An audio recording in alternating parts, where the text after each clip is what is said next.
Hi, and welcome to a special 10th anniversary episode of InstaVision.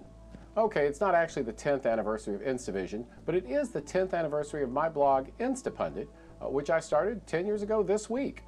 Actually, back then it was InstaPundit at instapundit.blogspot.com. I had been reading a number of the early blogs, back when they were still called me-zines, blogs like Mickey Kaus's Kaus Files, Virginia Postrell's, Andrew Sullivan, and I was also commenting in the comment section at slate.com called The Fray using the handle InstaPundit. At some point, I ran across the free Blogger platform, back when it was still being run out of Ev Williams' basement and hadn't been bought by Google yet, and it looked easy and fun, so I decided to take a shot. I've been teaching internet law for a while and trying various things to get involved in some hands-on activity. On August 8th, 2001, I put up my first post. And by the end of the month, I was getting 600 page views a day, and I thought I'd really arrived. Shortly thereafter, the September 11th attacks came, and everything was different. That morning when I got to my office, I posted this. It's not just terrorists who take advantage. Someone will propose new anti-terrorism legislation. It will be full of things off of bureaucrats' wish lists. There will be things that wouldn't have prevented these attacks even if they'd been in place yesterday. Many of them will be civil liberties disasters. Some of them will actually promote the kind of ill feeling that breeds terrorism. That's what happened in 1996. Let's not let it happen again. And I also said this, increased security won't work. When you try to defend everything, you defend nothing. Airport security is a joke because it's spread so thin that it can't possibly stop people who are really serious.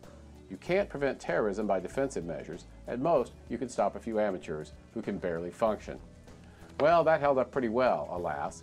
On the other hand, I warned against hysterical overreaction against American Muslims, and that never did happen. So we at least have that to speak for. Blogs really took off after 9/11, not least because people thought the mainstream media was doing a really lousy job.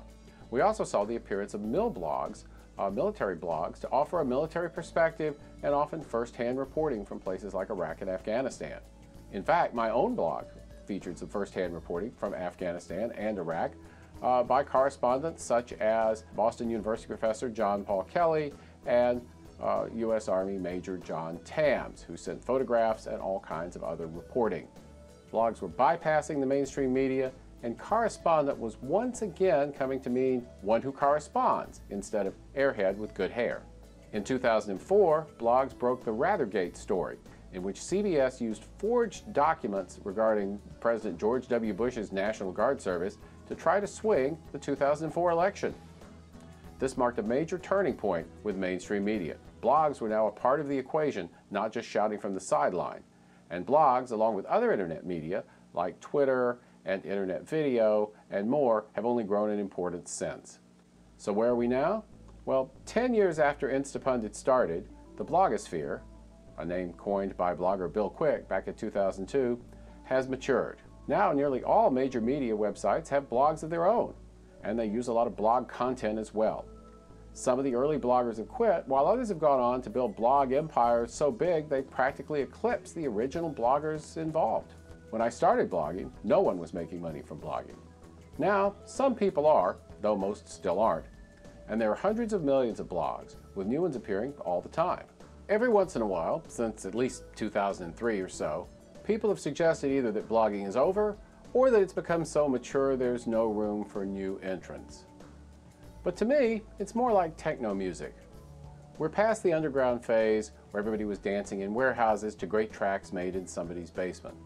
Now there are stars and labels, and there's even a little bit of money to be made. But there's still great tracks being made in people's basements, and new bloggers are coming around all the time and growing audiences of their own. And that, to me, is the beauty of it. The technology that made InstaPundit possible 10 years ago has gone on to make it possible for all kinds of people to come in and produce all kinds of independent content on the internet and find their own audiences. And that's just really the great thing about it. If you're watching this video and you're not already out there blogging or doing independent work on the internet, why not give it a try? Who knows, in 10 years, you might be doing a retrospective video, probably in 3D. That's all for this InstaVision. We'll be back next week. In the meantime, have fun on the internet. God knows I have. Thanks.